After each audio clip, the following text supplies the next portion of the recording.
나는 누구인가? 나는 어디서부터 왔고 어디로 갈 것인가?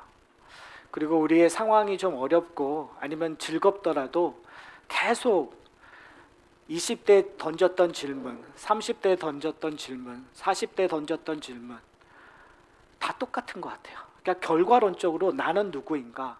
나라는 존재는 누구인가를 우리는 고민하게 됩니다. 어떻게 보면 오늘 본문에서 나라는 존재, 그리스도 안에서 성도라 부름을 받는 사람의 존재에 대해서 이야기하고 있습니다. 오늘 어떻게 보면 되게 상반된 단어들이 등장합니다. 빚진 자라는 단어가 있고요, 상속자라는 단어가 있어요. 어떻게 보면 되게 상반적인 관계인데 오늘 저희가 말씀을 통해서 다시 한번 이것이 상반된 개념이 아니라 이 빚진 자라는 의미와 상속자라는 의미가 또 하나님의 자녀라는 그 의미가 도대체 우리의 존재를 발견하는데, 우리의 존재를 정의하는데 어떠한 의미를 갖고 있는가를 좀 발견했으면 좋겠어요. 그래서 이 땅을 살아가는 저희들에게 다시 한번 그리스도로 산다는 것이 얼마나 큰 복이고 그리스도로 산다는 것이 얼마나 큰 능력인지, 그리고 오늘 사실은 본문의 마지막 절에 너무나 중요한 의미를 갖고 있어요. 우리 인생의 의미, 사실은 우리는 이 땅에 살면서 하나님의 영광을, 그리스도 주는 영광을 누리는 자예요. 그런데 동시에 고난도 함께 받는 존재라고 이야기하고 있습니다. 그러니까 그것이 어떤 의미인지를 저희가 좀 발견하는 이 시간 되기를 소원합니다. 여러분, 빚진 자라는 의미를 알고 계십니까? 여러분, 빚을 좀 져 보셨습니까? 여기서 빚 없는 분 계세요? 이민생활은 빚 없이 살 수 있나요? 누가 그런 것 같아요. 여러분 혹시 크레딧 스코어를 좀 체크해 보세요. 네, 크레딧 스코어를 체크하는 그 항목 중에 자기의 빚의 퍼센티지가 있어요. 그러니까 자기가 크레딧 라인을 얻을 수 있는 크레딧 라인하고 지금 자기가 실질적으로 그 빚진 퍼센티지가 나오는데요. 보통 굿스코어를 받으려면 그 자기가 받을 수 있는 크레딧 라인의 30% 밑으로 내려가야 돼요. 근데 여러분 이게 쉽지 않아요. 왜요? 여러분이 크레딧 라인이 많다라는 건 여러분이 크레딧이 좋다라는 얘기거든요. 여러분이 이미 집을 소유하고 있다라는 얘기예요. 혹시 여러분들 중에서 캐시로 집을 사신 분이 계십니까? 이민 생활을 이제 막 시작하는 분들은 아마 그럴 수도 있다고 상상을 할 수 있겠지만, 이민 생활을 많이 하신 분들은 그런 일은 이민 역사상 그렇게 많지 않다는 걸 다 알고요. 그러니까 어떻게 보면 빚이에요. 다 우리가 다 빚 더미 위에서 살고 있단 말이에요. 그런데 한번 잘 생각해 보세요. 내가 지금 살고 있는 집이 사실은 은행 빚으로 샀는데 우리는 그것을 은행의 것이라고 생각하지 않아요. 우리 것이라고 얘기하죠. 근데 사실 우리는 빚진 자예요. 근데 어떤 의미에서 오늘 우리가 생각하고 있는 그런 빚진 자라는 개념하고 오늘 본문에서 얘기하고 있는 그 빚진 자의 개념이 좀 다르다라는 걸 우리가 좀 이해를 해야 될 것 같아요. 왜 그러냐면 지금 로마서를 통해서 사도 바울이 끊임없이 우리에게 가르쳤었던 내용이 있어요.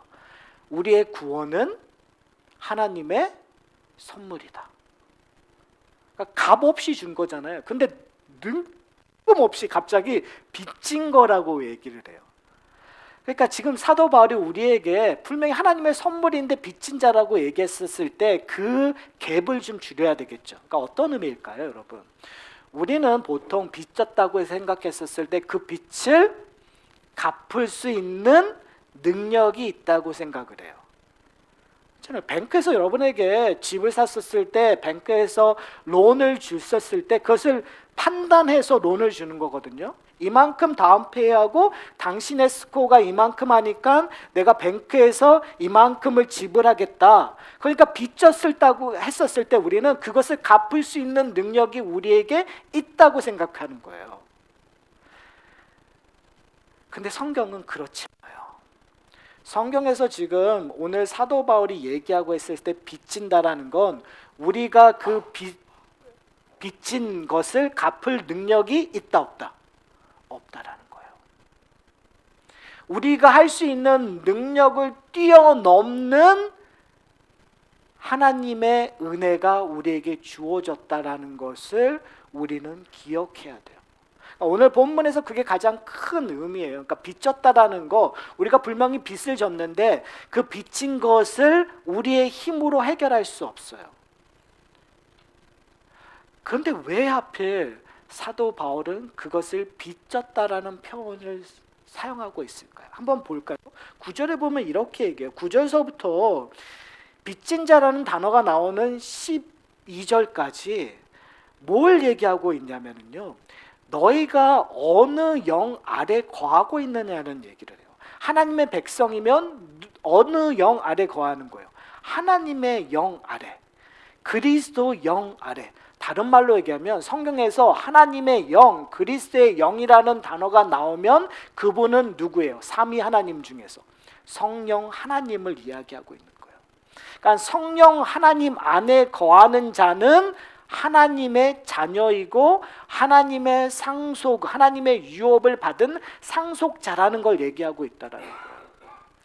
그래서 9절에 이렇게 얘기해요. 만일 너희 속에 하나님의 영이 거하시면 너희가 육신에 있지 아니하고 영에 있나니 누구든지 그리스도의 영이 없으면 그리스도의 사람이 아니니라. 자, 이것은 영과 육의, 그러니까 그러한 비교를 하고 있는 것이 아니라요, 여기서 뭘 얘기하냐면 하나님의 영에 속했느냐, 생명의 권세 아래 있느냐, 사망의 권세 아래, 육에 있는 죄의 본성 아래 있는, 육의 안에 있는 사망의 권세 아래 있느냐를 얘기하고 있는 거예요. 무슨 말씀인지 아세요? 그러니까 지금 사도 바울이 그 얘기를 끊임없이 얘기했어요. 하나님의 영, 생명의 권세 아래에 있는 것이 하나님의 백성이고, 죄의 본성, 육 아래, 육체 아래에 있는 사망의 권세 아래에 있는 사람들은 하나님과 대적하는 사람이다, 사탄의 자녀이다라는 것들을 사도 바울이 이야기하고 있는 거예요. 그러니까 육 안에 사망의 권세 아래에 있는 자들은 그리스도인이 아니라는 거죠. 그런데 빚진 자는 뭐 안에 있는 거예요? 그리스도 영 안에, 하나님 안에 있는 거예요. 그러면서 얘기하고 있는 10절, 11절에 반복되어지는 것들이 있어요. 단어가 뭐가 반복되었냐면 살아있는 것이라, 살리신 이가, 살리시라고 얘기해요. 그러니까 지금 빚졌다라는 것은 뭐냐면, 뭐에 빚진 거냐면 우리가 사망의 권세 아래서 죽어 있었는데 하나님의 영으로 말미암아 우리가 살리심을 받은 거예요. 그러니까 구원받은 거에 빚졌다라는 걸 얘기하고 있는 거예요. 왜요? 우리가 할 수 있는 능력이 없으니까. 여러분 스스로가 죽었다 살아나는 일을 할 수가 없어요. 그런데 그것을 누가 하셨다고 얘기하죠? 하나님께서 죽은 자를 살리셨다는 거예요. 그 대표적인 예가 뭐죠? 성령께서 예수 그리스도를 죽음에서 일으키셨다. 부활의 사건을 사도 바울이 우리에게 끊임없이 얘기하고 있었다는 거예요. 예수 그리스도가 사망 권세를 이기시고 일으키시는 것을 사도 바울은 고린도 전서에서 뭐라고 얘기했어? 그것을 누가 하셨다고요? 성령 하나님께서 하셨다고 얘기해요. 그와 마찬가지로 우리가 영적으로 죽어 있었는데, 우리가 사망의 권세 아래 있었는데 우리를 깨우쳐서 우리를 하나님을 알게 하시는 이가 누구예요? 성령께서요. 성령께서 예수 그리스도를 증거하시고 우리를 죽음에서 살리셨다. 그것이 지금 사도 바울이 이야기하고 있는 거죠. 그래서 12절에 이렇게 얘기해요. 그러므로, 정리하고 싶은 거죠. 그러면서 뭐라고 얘기하냐면, 형제들아, 우리가 뭐라고요? 빚진 자를. 자, 지금 사도 바울이 우리의 존재를 정해버려요. 우리는 빚진 자다. 근데 여기서 끝나는 것이 아니라 그 다음을 얘기해요. 그 빚진 거의 의미, 왜 빚진 자라고 지금 설명하는 거예요? 분명히 선물이라고 얘기했는데, 그렇잖아요. 선물인데 왜 빚졌냐고 얘기하냐면 바로 그 다음에 얘기하는 거예요. 뭐요? 육신에 져서 육신대로 살 것이 아니라 너희가 육신대로 살면 반드시 죽을 것이로되 영으로서 몸의 행실을 죽이면 살리라. 지금 사도 바울이 우리에게 요구하는 건 뭐예요? 너희가 빚진 자로서 이제 해야 될 일이 있는데 그 일이 뭐라고 얘기하는 거예요? 죽을 행실로 살아가는 것이 아니라 뭘 하라고요? 영으로서 너희의 몸의 행실을 죽이고 뭐 하라는 거예요? 살라라는 거예요. 무슨 말이죠? 하나님의 은혜로 말미암아 너희가 산 것을 경험한 자라면 이제 빚진 자처럼 행동하라는 거예요. 어떻게요? 너희의 죽을 몸의 행실을 너희가 버리고 너희가 하나님이 기뻐하시는 거룩한 삶을 살라는 거죠. 그러니까 지금 사도 바울이 우리에게 요구하는 건 뭐냐면 너희가 하나님이 주신 그 은혜, 그 빛을 너희가 갚을 수 있는 능력이 없어. 그런데 뭐 하라는 거예요? 이게 이해하기가 어려우면 제가 이런 얘기를 할게요. 여러분, 보통 론을 빌릴 때 자기보다 더 큰 자기가 지금 갚을 수 없는 론을 해서 빌릴 경우에 보통 이자만 갚죠. 그렇죠? 그 원금은 그대로 남아 있고 이자만 갚을 때가 있어요. 이걸 조금 더 하면은 우리는 사실은 원금을 갚을 능력이 없어요. 그런데 그 원금 나에게 빌려줘서 내가 지금 혜택을 받고 있기 때문에 이자만이라도 갚고 싶은 심정이 우리에게 있다 없다? 있잖아요, 여러분. 그러니까 사도 바울은 여기에 호소하는 거예요. 하나님이 너무 큰 은혜를 주셨는데 근데 너희는 그냥 그 은혜를 잊어버리지 말고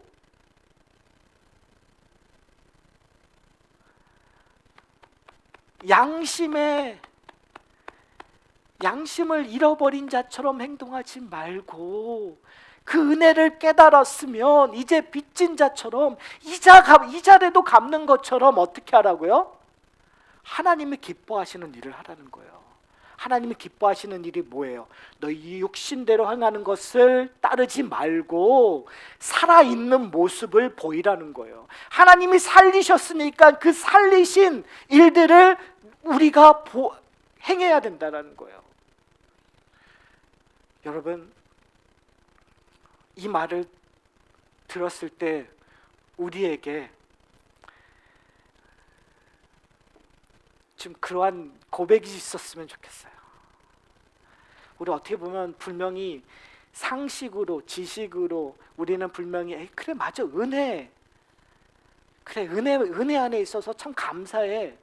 그리고 죄를 지어도 나 은혜 받았으니까 괜찮아 할 때가 우리가 종종 있는 것 같아요. 근데 좀 회개하는 마음을 가지고 이제 하나님이 기뻐하시는 일들에 우리가 좀 우리의 생각을, 우리의 마음을, 우리의 손과 발을 움직여서 순종하는 기쁨을 좀 경험하셨으면 좋겠어요. 근데 재미있는 건 뭐냐면 오늘 본문이 그냥 빚진 자로 끝나지 않아요. 오늘 본문에서 의도적으로 그 빚진 자를 끌고 들어가는 정의 하나가 있어요. 그것이 뭐냐면 하나님의 자녀라는 의미로 끌고 가요. 참 재밌죠. 빚진 자를 왜 하나님의 자녀로 끌고 가느냐? 거기에는 우리에게 더 큰 의미, 더 큰 힘을 부여하고 싶은 것 같아요. 저는 사도 바울이 이렇게 얘기해요. 13절에 보면 이렇게 얘기해요. 너희가 육신대로 살면 반드시 죽을 것이로되 영으로서 몸의 행실로 살면 몸을 행실로 죽으면 살리라. 그러면서 얘기하는 것이 뭐냐면 무릇 하나님의 영으로 인도하심을 받는 사람은, 그러니까 몸의 행실을 죽이는 일들로 하나님 앞에 순종하는 사람이라면 뭐라고요? 곧 하나님의 아들이라. 여러분, 이 논리를 쫓아가셔야 돼요. 사도 바울은 우리에게 이렇게 얘기하는 거예요. 야, 너 빚진 자니까 좀 하나님이 기뻐하시는 일을 해. 근데 해보면, 네가 순종해보면 뭘 알게 된다라는 거예요? 너희가 하나님의 자녀임을 알게 된다라는 거예요. 저는 너무나 은혜로운 단어인 것 같아요. 사랑하는 성도 여러분, 여러분이 하나님의 자녀라는 걸 왜 못 느낄까요? 왜 못 경험할까요? 여러분, 하나님의 자녀라는 그 단어가 어떻게 보면 너무 큰 개념일 수 있는 것 같아요. 그러다 보니까 그래, 맞아, 난 하나님의 사랑하는 아들과 딸이야. 어떻게 보면 우리가 감정적으로 예배를 드리거나 찬양을 하거나 그러할 때 누군가 감정적으로 깊게 우리에게 도전했을 때 아, 그래, 맞아, 나는 하나님의 아들과 딸이야 라고 우리는 경험하는 것 같아요. 근데 사도 바울은 우리에게 더 실질적인 적용을 이야기하고 있는 거예요. 너희가 하나님이 기뻐하시는 일에 한번 참여해봐라. 하나님이 요구하시는 거룩에 한번 참여해봐라. 너희의 삶을 그냥 아무 생각 없이 살지 말고 하나님이 원하시는 거룩이 무엇인가 생각하고 그것을 행해보라. 그러면 하나님의 영이, 그리스도의 영이 너희가 하나님의 자녀임을 확증시켜 주시겠다는 얘기예요. 사랑하는 성도 여러분, 여러분은 하나님의 아들입니까? 하나님의 아들이라는 그 말이 지금 이 로마서를 듣고 있는 하나님의 백성들에게는 너무나 큰 그 기쁨이겠죠. 그런데 15절에 보면 유대인들이, 특별히 유대인들이 생각했던 하나님과 자녀의 개념을 완전히 무너뜨리는 단어가 등장해요. 그러니까 하나님의 자녀인데 지금 사도 바울은 우리에게 새로운 관계성을 설명해 주고 있어요. 그 단어가 뭐냐면 아빠, 아버지예요. 이스라엘 백성들은 분명히 출애굽한 후에 하나님께서 시내산에서 이스라엘 백성들을 만나 주시면서 경계를 만들었어요. 그리고 하나님의 임재 안에 들어가는 것이 얼마나 거룩하고 영광스러운 것을 이스라엘 백성들로 하여금 깨닫게 하셨어요. 그래서 이스라엘 백성들은 늘 하나님이 두려웠어요. 하나님이 무서웠어요. 심지어 성경을 읽을 때도, 성경을 쓸 때에도 여호와 하나님의 이름을 함부로 쓸 수도 함부로 읽을 수도 없었어요. 하나님을 아버지라고 말할 수도 없었어요. 그런데 오늘 본문에 뭐라고 하면 15절에 이렇게 해요. 너희는 다시 무서워하는 종의 영을 받지 아니하고 양자의 영을 받았으니 우리가 뭐라고요? 아빠, 아버지라 부르시느니라. 여러분, 이거는요, 이스라엘 백성들에게는 충격의 말이에요. 하나님, 그러니까 성경을 읽을 때에도 성경 봉독자가, 율법을 가리키는 자가 여호와라는 말이 나오면, 아도나이라는 말이 나오면 그걸 얘기할 수가 없어요. 하나님은 그렇게 거룩하신 분이라단 말이에요. 이게 이해가 안 되시죠? 가끔 이런 일들이 일어나면 이해가 될 텐데, 예를 들어서 설교자가 하나님의 말씀을 온전히 얘기 못하고 딴짓을 하고 있는데 갑자기 번개가 쳐서 그 설교자가 죽었다. 그러면 여러분 두렵고 떨리겠죠. 근데 구약에서 이스라엘 백성들의 삶 속에서는 그렇게 하나님을 두려워했었단 말이에요. 하나님의 원하시는 대로, 하나님의 말씀대로 행하지 아니하면 즉각 하나님의 심판들이 임재함으로 드러났었단 말이에요. 그렇기 때문에 이스라엘 백성들은 하나님을 함부로 부를 수 없었어요. 성전에 함부로 나갈 수가 없었어요. 그런데 오늘 본문에서 뭐라고 얘기해요? 이제는 아빠, 아버지라 부를 수 있다. 근데 그러한 관계성이 뭐로 이어졌냐면 이렇게 얘기해요. 우리가 뭘 받았다고요? 양자의 영을 받았다라고 해요. 양자의 영이 뭐죠? 양자는 친아들이 아니란 말이에요. 친아들이 아닌데 우리가 아들됨을 받았단 말이에요. 지금 이 당시에 헬라에서, 특별히 로마의 그 통치 아래서 우리가 생각하는 양자의 개념은 우리가 생각하는 양자의 개념과 좀 틀려요. 우리는 어떻게 보면 양자라는 건 뭔가 부족하고 뭔가 그 사람에게 100% 베네핏이 안 갈 거라고 생각한단 말이에요. 그러나 이 당시에는 100% 양자에게 베네핏이, 혜택이 갔었어요. 그러니까 친자와 동일한 혜택이 갔었단 말이에요. 지금 사도 바울은 그 얘기를 하고 있는 거예요. 너희가 양자 되었는데 너희는 원래 어떠한 존재였단 말이에요? 죄의 종이었단 말이에요. 사탄의 자녀였단 말이에요. 그럼 우리가 생각하는 것이 뭐냐면 사탄의 자녀였는데 이제 하나님의 권세 아래 온 것만 해도 큰 은혜잖아요. 그것도 우리가 갚을 수 없는 빚을 진 자가 된 것처럼 느껴요. 그런데 지금 사도 바울 우리에게 한 단계를 더 뛰어넘어서 너희가 양자의 영을 받았다는 거예요.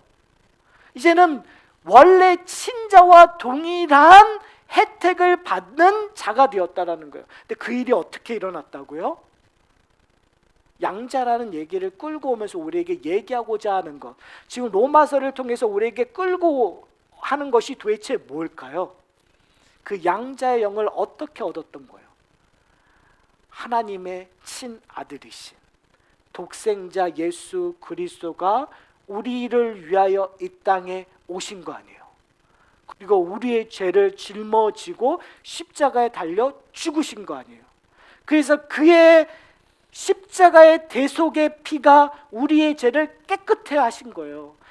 성령께서 예수 그리스도를 살리신 것처럼 우리가 살아난 거죠. 예수 그리스도가 승천하셔서 하늘 보좌에서 다스림으로 말미암아 우리가 하나님의 백성의 누릴 것들을 다 누리게 되었다고 사도 바울은 지금까지 로마서를 통해서 우리에게 증거해 주셨어요. 그러니까 양자의 영을 받았다라는 것, 지금 사도 바울이 얘기하는 것이 뭐냐면 너희가 예수 그리스도가 받으실 그 모든 혜택들을 너희가 받았다라고 얘기하고 있는 거예요. 얼마나 은혜로운 이야기예요. 그리고 나서 16절에 이렇게 얘기해요. 성령이 친히 우리의 영과 더불어 우리가 하나님의 자녀인 것을 증거하나니, 성령께서 그것을 증거한다는 거예요. 우리의 고백에 근거하는 것이 아니라 성령께서 우리가 하나님의 자녀인 것을 증거한대요. 그리고 나서 17절에 오늘 설교의 핵심이겠죠, 절정이겠죠. 이렇게 해요. 자녀이면 그게 무슨 말이에요? 성령께서 우리가 하나님의 자녀인 것을 증거했다며, 이제 우리가 나를 위하여 예수 그리스도께서 십자가에 달려 대속했다라는 그 대속의 능력이 나의 죄를 깨끗해 했다라는 걸 고백하면, 예수 그리스도가 죽음을 이기시고 부활하셨다는 걸 내가 믿고 그 부활이 나의 구원의 증거이며 능력이라는 것을 고백한다면 뭐가 된다고요? 자녀이면 또한 뭐가 된다고요? 상속자가 된다. 곧 하나님의 상속자요. 하나님의 모든 유업이 우리에게 주어졌다는 거예요. 그리고 뭐라고 얘기해요? 그리스도와 함께한 상속자니. 이게 지금 사도 바울이 로마서 6장에서 계속 얘기했었던 내용이에요. 우리가 예수 그리스도와 함께 죽었고 예수 그리스도와 함께 장사되었고 예수 그리스도와 함께 부활했다라는 거. 예수 그리스도와의 연합을 이야기하고 있죠. 그리스도와 함께한 상속자니 라고 얘기하고 있어요. 그래서 그 상속을 그 다음에 아주 간단하게 설명하고 있어요. 우리가 그와 함께 영광을 받기 위하여 고난도 함께 받아야 할 것이니라. 하나님의 상속, 하나님의 유업, 그것을 통해서 우리는 영광을 받게 돼요. 베드로전서 1장을 보면은요, 하나님의 유업에 대해서 이렇게 얘기해요. 상속이라는 것은 하나님의 유업이니까요. 구약에서는 하나님의 유업에 대해서 많이 얘기했었어요. 아브라함의 언약을 통해서 하나님의 약속이 주어질 거라는 이야기를 했었어요. 아브라함에게 얘기했던 유업은 뭐죠? 땅과 씨였어요. 가나안 땅을 주시겠고 너로 말미암아 큰 민족을 이루겠다는 그 약속, 그 유업에 대한 이야기를, 그래서 아브라함의 인생을 통해서 하나님의 신실하심, 하나님의 그 약속을 지키시고 이루시는 것들을 증거하셨단 말이에요. 근데 베드로전서 1장 3절과 5절에 이렇게 얘기해요. 우리 주 예수 그리스도의 아버지 하나님을 찬송하리로다. 그 많으신 긍휼대로 예수 그리스도를 죽은 자 가운데서 부활하게 하심으로 말미암아 우리를 거듭나게 하사 산 소망이 있게 하시며 썩지 않고 더럽히지 않고 쇠하지 아니하는 유업을 있게 하시나니 곧 너희를 위하여 하늘에 간직하신 것이니라. 너희는 말세에 나타내기로 예비하신 구원을 얻기 위하여 믿음으로 말미암아 하나님의 능력으로 보호하심을 받았느니라. 지금 베드로는 뭘 얘기해요? 우리에게 하나님의 유업이 주어졌대요. 근데 그 유업은 어떤 거예요? 썩지 아니하고 더럽히지 않는 유업이에요. 뭘 얘기하고 있는 거죠? 하늘의 유업이라는 거예요. 그 가나안 땅이 실질적인 그 가나안 땅을, 팔레스타인에 있는 가나안 땅을 얘기하는 것이 아니라 뭘 얘기했던 거예요? 하늘 땅을 얘기했었던 것처럼 아브라함에게 통해서 모든 그 민족, 많은 민족을 이루겠다는 그 약속이 이삭을 통해서 혈통적인 것만 얘기하는 것이 아니라 믿음의 조상이 되어서 궁극적으로 하늘의 백성됨을 약속하셨던 것처럼 지금 우리에게 무엇이 상속되고 있다고요? 하나님의 나라가 상속되고 있다는 거예요. 사랑하는 성도 여러분, 그 썩지 않고 그 영광스러운 그 하나님의 영광을, 하나님의 유업을 여러분은 알고 계십니까? 여러분은 만지고 계십니까? 여러분 그것을 누리고 계십니까? 사도 바울은 끊임없이 우리에게 얘기하고 있는 것이 뭐예요? 이미 하나님의 유업이 우리에게 주어졌다.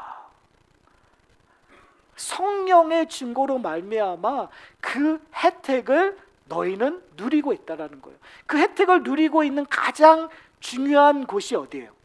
하나님의 나라가 가장 잘 드러나는 곳이 어디예요? 바로 교회란 말이에요. 바로 여러분이 하나님의 성전이고 바로 여러분 안에서 하나님의 나라의 원칙이, 하나님의 다스림이 드러난다는 거예요. 세상에 어떠한 사람들이 세상은 미국을 기독교화하고 한국을 기독교화해서 한국의 기독교 예수 그리스도가 왕되심을 보여주자 이렇게 성경을 얘기하고 있지 않아요. 하나님의 왕되심이 드러나는 곳은 어디예요? 교회예요. 이 하산학교의 공동체가 작은 공동체이지만 이곳에 누가 왕되심이 드러난다면 그 세상의 어떠한 곳보다도 은혜가 넘치고 감사가 넘치고 하나님의 영광이 넘치게 되는 거죠. 그러니까 결국은 교회는 하나님의 임재하심이 드러나고 있는가? 그 하나님의 임재하심 때문에 회개의 역사가 일어나고 있는가? 하나님의 임재하심 때문에 감사의 기쁨이 늘어나고 있는가? 하나님의 임재하심 때문에 우리가 서로 기뻐하는가? 하나님의 임재하심 때문에 서로 용서하고 있는가? 하나님의 임재하심 때문에 우리의 삶이, 우리의 존재가 정의되고 있는가? 여러분, 그것이 바로 성화이고 그것이 바로 빚진 자로서 이 땅에서 살아가는 우리의 모습이라는 것 우리가 기억해야 될 것 같아요. 근데 참 재밌게도 사도 바울은 그 영광 다음에 하나를 소개해요. 그것이 뭐죠? 너희가 영광을 받을 거면 뭐도 받는다고요?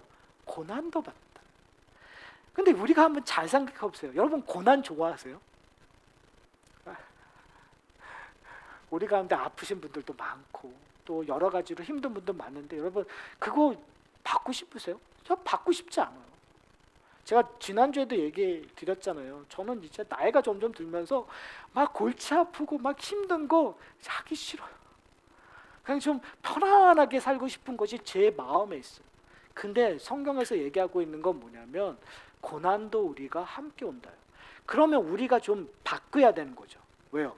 우리가 생각하는 고난의 개념이 아니라 지금 성경은 우리에게 다른 개념의, 다른 의미의 고난을 우리에게 이야기하고 있다는 거예요. 그 의미가 뭘까요? 베드로전서 4장 13절에 이렇게 얘기하고 있어요. 오히려 너희가 그리스도의 고난에 참여하는 것으로 즐거워하라. 이는 그의 영광을 나타내실 때에 너희로 즐거워하고 기뻐하게 하려 하심이라. 뭐라고 얘기하죠? 베드로 베드로 사도가 우리에게 뭘 얘기하고 있냐면 너희가 그리스도의 고난에 참여하는 것을 기뻐하라는 거예요. 그러니까 우리가 생각하는 그 고난의 의미가, 내 병의 의미가, 내가 좀 어려운 관계 때문에 어려운 그 고난의 의미가 아니라 누구의 고난의 의미에 참여하라는 거예요? 예수 그리스도의 고난의 의미에 참여하라는 거예요. 그러니까 빚진 자로서 하나님의 영광에 참여하고 빚진 자로서 그리스도의 고난에 참여하라는 거예요. 그러니까 내 고난이 뭐로 바뀌어야 되는 거예요? 그리스도의 고난으로 바뀌어야 되는 거예요. 그게 무슨 의미일까요? 우리는 우리의 죄 때문에 고난을 당할 때가 있어요. 우리의 연약함 때문에 고난을 당해요. 솔직히 얘기하면 우리의 고난의 대부분은 우리의 연약함 때문이에요. 그렇지 않아요? 우리가 뭐 예를 들어서 재정적인 어려움이 있다. 그것도 우리가 조금 뭐 실수하거나 그런 일들에서 나오는 것들, 그게 다라는 게 아니라 우리 뭔가가 잘못돼서 일어난 나의 잘못된 선택. 뭐 쉽게 얘기해서 주식 투자를 했는데 그게 잘못돼요. 그럼 어떻게 보면 내가 주식을 잘못 선택해서 될 경우들이 많잖아요. 내가 관계를 했었을 때 내가 실수한 것 때문에 잘못돼서 내가 만들어낸 고난일 수 있어요. 근데 지금 여기서 얘기하고 있는 건 빚진 자들은 그 고난의 의미를 바꾸어 그리스도의 고난으로 바꾸라는 거예요. 그 말이 무엇인가 우리가 좀 상고했으면 좋겠어요. 심각하게. 뭐냐면요, 그리스도의 고난은 뭘까요? 여러분, 그리스도는 고난을 받으실 이유가 있을까요? 없을까요? 없으세요. 하나님이시니까. 그런데 히브리서에서 얘기하는 건 뭐냐면 그가 고난을 배우시기까지 하셨단 말이에요. 그러니까 무슨 말이냐면 고난을 받으실 필요가 없는데 그가 의도적으로 고난의 자리로 가신 거예요. 그럼 잘 생각해 보세요. 우리가 해야 될 건 뭐냐면 내가 받은 고난의 의미를 바꿔버리는 거예요. 지금 내가 겪고 있는 그 고난의 의미를 그리스도가 받으실 고난의 의미로 바꾸는 일들을 해야 되는 거죠. 지금 내가 재정적으로 힘들다. 그런데 그것을 그냥 재정적으로 힘든다라는 것으로 난 고난받아. 그런 게 아니라 내가 빚진 자이기 때문에 그 고난, 예수 그리스도가 왜, 여러분, 예수 그리스도가 유대의 왕궁에서 태어날 수 있잖아요. 로마의 황제로 태어날 수도 있어요. 부자로 태어나실 수 있어요. 근데 왜 하필 가난한 자 속에서 계시죠? 왜 하필 나사렛에서 사시죠? 왜 하필 목수의 아들로 태어나셨죠? 히브리서에서 얘기하면 그가 의도적으로 인간의 고난에 참여하신 거란 말이에요. 무슨 말씀인지 아세요? 그가 풍성히 갖고 있음에도 불구하고 의도적으로 그가 그의 부를 내어놓으신 거죠. 가난에 참여함으로 말미암아 낮은 자로, 예수님의 가르침에 이렇게 보면요, 의도적으로 소외된 곳으로 가세요. 소외된 자와 함께 하세요. 오히려 소외된 자를 섬기세요. 왜요? 그가 누구의 고난에 참여하기 위해서? 우리의 고난에 참여하기 위해서. 그 말은 뭐냐면 이제 우리는 우리가 받는 고난을 그냥 우리의 고난으로 여기는 것이 아니라 예수 그리스도의 고난으로 재해석해야 되는 거예요. 여러분, 여러분의 삶이 좀 편안하십니까? 여러분이 건강하십니까?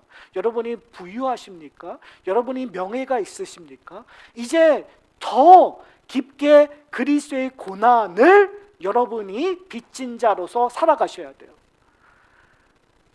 여러분이 좀 더 가난한 사람을 돌보셔야 돼요. 왜요? 여러분이 하나님께서 여러분에게 부를 맡기셨으니까요. 여러분이 명예로우십니까? 그럼 그 명예로움으로 힘든 자, 소외된 자를 섬기셔야 돼요. 왜요? 그 명예를 누가 주셨습니까? 하나님이 주셨습니까? 여러분이 건강하십니까? 그러면 그 건강하심으로 어렵고 힘들고 건강하지 못한 자를 섬기셔야 돼요. 왜요? 그 건강을 누가 주셨습니까? 하나님이 주셨습니다. 근데 하나님이신 예수 그리스도는 자기 몸을 인간의 몸으로 오셔서 그 일들을 다 감당하셨으니까. 우리는 빚진 자라는 의미는 바로 거기에 있어요. 예수 그리스도가 하신 일들을 따라하는 삶. 사랑하는 성도 여러분, 여러분 지금 어렵고 힘든 가운데 계십니까? 여러분, 그 어렵고 힘든 거, 고난을 그냥 고난으로 여기지 마시고 내 고난 때문에 예수님께서 고난 받으셨다고 생각하고 그 고난을 기쁨으로 바꾸셔야 돼요. 그 고난을 의미 있게 바꾸셔야 돼요. 단순하게 나 힘들어, 돈 없어, 어려워, 내 건강이 없어서가 아니라 오히려 그 어렵고 재정적으로 힘듦을 통해서 더 하나님을 찾으셔야 돼요. 여러분이 병들고 어려움을 통해서 더 하나님을 찾으셔야 돼요. 왜요? 하나님이신 예수 그리스도가 내 고난에 참여하셨기 때문에. 그러니까 내 고난이 의미가 생긴 거 아니에요. 그러면 빚진 자로서 그 고난을 변화시켜야죠. 돈이 없음을 통해서 한탄해서 더 돈을 벌까로 가는 것이 아니라 돈 없으심으로 말미암아도 돈 없는 것이 수치스러운 것이 아니라 자족함을 배우는 거고 기쁨을 배우는 거예요. 당당함을 배우는 거예요. 왜요? 하나님께서 나사렛에서 태어나셨는데, 목수의 아들로 태어나셨는데 그 가난함이 수치가 아닌 거죠. 부족함이 수치가 아닌 거죠. 왜요? 그것을 이기시고 더 큰 하나님의 유업을 우리에게 주어줬으니까. 상속자니까요. 무슨 말씀인지 아세요?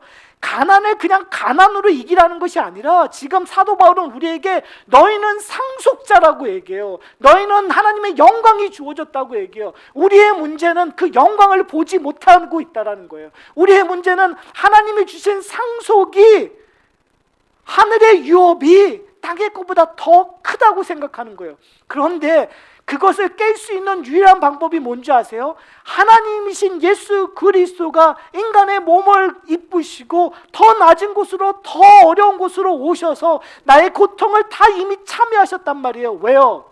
하나님의 유업을 주시기 위하여.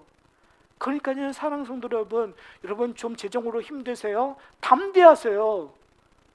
지금 재정으로 힘든 거 짧으면 1년, 길면 60년, 평생 힘들어 살도 왜요? 60년, 90년, 100년, 그거는 영혼에 비해서 찰나요. 그런데요, 성경을 봤을 때 사도 바울도 가난으로 갔고 수치심을 여기는 것이 아니라 오히려 가난을 통해서 하나님 앞에 자랑으로 여겼단 말이에요. 여러분, 육신의 어려움으로 사십니까? 예, 아파요. 그러나 담대하십시오. 왜요? 여러분에겐 영원히 여러분에게 있기 때문에. 하늘의 기쁨이 여러분에 있으니까. 그래서 사도 바울이 얘기했잖아요.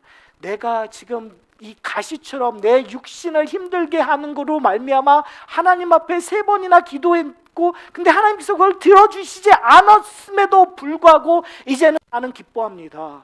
왜요? 이 가시가 나로 하여금 하나님을 더욱더 사랑하게 하고 하나님 앞에서 능력이 되기 때문에. 사랑하는 성도 여러분, 이런 고백이 우리 가운데 있었으면 좋겠어요. 왜요? 예수님께서 그 고난을 다 겪으시면서 가셨으니까요. 이제 설교를 마치려고 합니다. 예, 우리는 빚진 자입니다. 그런데 사도 바울은 우리에게 우리가 빚진 자뿐만이 아니라 이제 우리는 하나님의 자녀임을 얘기합니다. 하나님의 자녀이면 우리가 뭘 소유했다고요? 하나님의 유업을 소유한 자라고 얘기해요. 하나님의 유업을 소유한 자라면 이제는 어떻게 살아가는 건가요? 우리가 빚진 자로서 하나님의 영광을 드러내야 될 빚이 있다는 거예요. 내가 그 영광을 갚을 길은 없지만, 그 은혜는 갚을 길은 없지만 그 영광을 드러낼 힘은 우리에게 주어졌다는 거예요. 그것을 성령께서 주셨다는 거예요. 사랑하는 성도 여러분, 이 하산학교의 성도님들은 여러분의 가정 속에서, 여러분의 사업체 속에서, 여러분의 직장에서 세상을 향하여 하나님의 영광을 드러내는 우리가 되었으면 좋겠어요. 시작은 미약하지만 그 일을 하실 거예요. 우리의 인생을 통해서 그 일들을 하고야 마실 거예요. 왜요? 그것이 하나님의 약속이니까요. 사랑하는 성도 여러분, 우리가 이제 또 해야 될 것은 뭐냐면 그리스도의 고난에 동참하는 거예요. 우리의 고난이 아니라 우리의 고난을 예수 그리스도의 동참함으로 말미암아 우리의 배고픔이, 우리의 영혼이 무너질 듯한 외로움이, 내 육신의 고통이 예수 그리스도의 고난에 참여함으로 말미암아 의미가 있어지는 거죠. 능력으로 변하는 거죠. 만약에 여러분이 그런 일들이 일어난다면, 우리 하산학교의 공동체에서 그러한 간증들이 일어난다면 바로 그곳에 하나님의 임재하심이 증거가 될 것이고, 이곳이 하나님의 나라임을 증거하는 것이라고 저는 생각합니다. 우리 가운데 그런 일들이 풍성히 일어나기를 소원합니다.